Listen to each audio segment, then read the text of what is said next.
இந்த ஈஸியான டிப்ஸை ஃபாலோ பண்ணுங்கள். கல்யாண வீடுகளில் பெரும்பாலும் செய்யக்கூடிய முத்தஞ்சன் என்ற பால் ஸ்வீட்டை எப்படி செய்யலான்றதை பார்க்கலாம். இதை தனியாகவும் செஞ்சு சாப்பிட்லாம். பிரியாணியோட கடைசியாக ஸ்வீட்டாகவும் எடுத்துக்கிட்டால் ரொம்ப நல்லாயிருக்கும். 1/4 கிலோ பாசுமதி அரிசியை நல்லா கழுவிட்டு குக்கரில் சேர்த்து 1க்கு 3 என்ற கணக்கில் தண்ணியை சேர்த்து நல்லா வேக விட்டு எடுத்துக்கலாம். நல்லா வெந்த அரிசியை நல்லா குழைய விட்டு நல்லா கரண்டியால் மசிச்சு விட்டுட்டு 1.5 லிட்டர் அளவுக்கு பால் எடுத்து நல்லா சுண்டை காய்ச்சி அதோடு சேர்த்துக்கலாம். பாலோடு சேர்ந்து அரிசி நல்லா வேகட்டும். வெந்து நல்லா குழஞ்சி வரக்குள்ளே தேவையான அளவுக்கு சர்க்கரையை சேர்த்துக்கலாம். இதுக்கு ருசி அதிகமாக்கிறதுக்காக மில்க் மெய்ட் கொஞ்சம் ஊற்றிக்கலாம். பிக்கா காவான்னு சொல்லக்கூடிய சர்க்கரை இல்லாத கோவா இருக்கும், பால் கோவா. அது கிடச்சிச்சின்னா அதை சேர்த்துக்குங்க. அப்படி இல்லைன்னா சர்க்கரையோடு இருக்கிறதையே சேர்த்துக்கிட்டோங்கன்னா சர்க்கரையை குறைச்சி சேர்த்துக்குங்க. இதையெல்லாம் நல்லா மிக்ஸ் பண்ணி விட்டுட்டு இதுக்கு ஒரு தாளிப்பை போட்டுக்கலாம். சாரப்பருப்பு, முந்திரி பருப்பு இதெல்லாம் கொஞ்சம் தேவைக்கு அதிகமாகவே சேர்த்து நல்லா கழுவி தண்ணியை வடிகட்டிட்டு நெய்யில் பொரிச்சிட்டு இதை சேர்த்துடலாம்.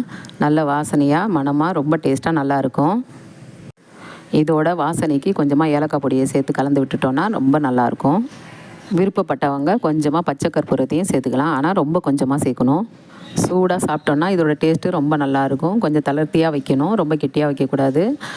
ஆற வச்சு ஃப்ரிட்ஜில் வச்சு சாப்பிட்டாலும் இன்னும் டேஸ்ட் அதிகமாக இருக்கும். இந்த வீடியோ உங்களுக்கு பிடிச்சிருந்தா லைக் பண்ணுங்கள், ஷேர் பண்ணுங்கள், கமெண்ட் பண்ணுங்கள். மறக்காமல் ஓஹோ சேனலை சப்ஸ்கிரைப் பண்ணுங்கள். பெல் ஐக்கானை தட்டி விட்டுருங்க.